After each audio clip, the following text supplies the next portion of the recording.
നമുക്കിന്നേ കിണ്ണത്തപ്പം ഉണ്ടാക്കിയാലോ? അപ്പൊ അതിലേക്ക് നമുക്ക് 1 കപ്പ് വറുത്ത അരിപ്പൊടി വേണം. നല്ല നൈസായിട്ടുള്ള അരിപ്പൊടി ഇല്ലേ, പത്തിരിയൊക്കെ ഉണ്ടാക്കാൻ എടുക്കുന്നത്. അപ്പോൾ ആ അരിപ്പൊടി 1 കപ്പ് വേണം. പിന്നെ 2 കപ്പ് നല്ല കട്ടി തേങ്ങാപ്പാൽ വേണേ. അത് നല്ല വെള്ളമൊന്നും ചേർക്കാതെ നല്ല കട്ടിക്ക് തന്നെ വേണം. പിന്നെ 1/2 കപ്പ് പഞ്ചസാര.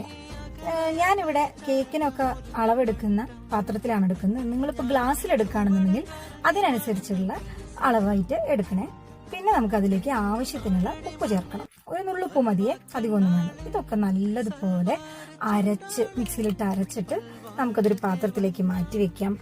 ചിലപ്പോൾ ഇങ്ങനെ പഞ്ചസാര നമ്മൾ ഡയറക്റ്റ് ചേർത്തുകൊണ്ട് ചിലപ്പോൾ അതൊന്നും അടിയാതെ കിടക്കുന്നുണ്ടാവും. അപ്പം അതൊന്നും കൂടി നല്ലതുപോലെ മിക്സ് ചെയ്ത് കൊടുത്തു കഴിഞ്ഞാൽ നമ്മുടെ ബാറ്ററിൽ അത് അലിഞ്ഞ് ചേർന്നോളും. പിന്നെ നമ്മൾ ഇഡലി പാത്രം അടുപ്പത്ത് വെച്ചിട്ട് അത് നന്നായി ചൂടായി വരുമ്പോൾ അതിനുള്ളിലേക്ക് ഒരു പാത്രം ഇറക്കി വെക്കണം. അപ്പോൾ നമ്മൾ ഈ പാത്രത്തിൽ വെളിച്ചെണ്ണ തടവാണ് ഏറ്റവും നല്ലത്. നെയ്യ് ഇഷ്ടമുള്ളവർക്ക് അങ്ങനെ ചെയ്യാം. എന്നിട്ട് നമുക്ക് ആ പാത്രത്തിലേക്ക് ഒരു 2-3 തവി ഈ മിക്സ് ഒഴിച്ചു കൊടുക്കാം. ഒരുപാട് കട്ടിയിൽ ഇത് ഒഴിച്ചു കൊടുക്കാൻ പാടില്ല. കട്ടി കൂടുന്തോറും ഇതിന്റെ ടേസ്റ്റ് കുറയും എന്നാണ്. ഇത് നല്ല എന്താ പറയുക, ബ്ലേഡ് കനമായിട്ടിരിക്കണം, എന്നാലേ ഇതിനൊരു പ്രത്യേക ടേസ്റ്റ് ഉണ്ടായിരിക്കുള്ളൂ.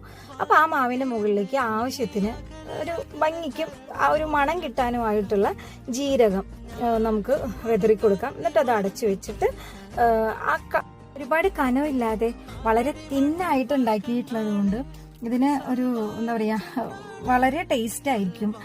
കാണുമ്പോൾ തന്നെ നല്ല സോഫ്റ്റ് ആയിരിക്കും. അത് നമുക്കത് പിടിച്ച് നോക്കുമ്പോൾ അറിയാം അതിന്റെ ഒരു സോഫ്റ്റ്നെസ്സും. പിന്നെ ഞാൻ നേരത്തെ പറഞ്ഞതുപോലെ ഇത് വളരെ ബ്ലേഡിന്റെ ഒരു കന ഉണ്ടാവാൻ പാടുള്ളൂ. അപ്പോൾ ആ ഒരു ടെക്സ്ചറിൽ അത് കഴിക്കാനായിട്ട് നന്നായിരിക്കും. നമ്മൾ വീട്ടിലൊക്കെ 4 മണിക്ക് പലഹാരം ആയിട്ട് ഉണ്ടാക്കാനും പിന്നെ ഗസ്റ്റ് വരുമ്പോൾ ഉണ്ടാക്കി കൊടുക്കാനൊക്കെ പറ്റിയ നല്ലൊരു നാടൻ പലഹാരമാണ്. അപ്പോൾ എല്ലാവരും ട്രൈ ചെയ്ത് നോക്കണം കേട്ടോ. അവിടെ കണ്ടില്ലേ എന്ത് രസമാണ്. ഇങ്ങനെ ഞാനിപ്പോൾ ഇത് ട്രയാങ്കിൾ ഷേപ്പിൽ ഇങ്ങനെ കട്ട് ചെയ്ത് വെച്ചിട്ട് ഇങ്ങനെ ഒന്നിനും ഒന്നായിട്ട് ഇങ്ങനെ അടുക്കി വെച്ചേക്കാണ്. അത് എടുക്കുമ്പോൾ തന്നെ അതിൻ്റെ ആ ഒരു സോഫ്റ്റ്നെസ് കാണുമ്പോൾ തന്നെ മനസ്സിലാവുന്നുണ്ടാവില്ലേ. അപ്പോൾ എല്ലാവരും ട്രൈ ചെയ്ത് നോക്കണേ. ട്രൈ ചെയ്ത് നോക്കിയിട്ട് അഭിപ്രായങ്ങൾ അറിയിക്കണം. മറ്റൊരു വീഡിയോ നമുക്ക് ഇനിയും കാണാം. അതുവരെ ടാറ്റാ, ബൈ ബൈ.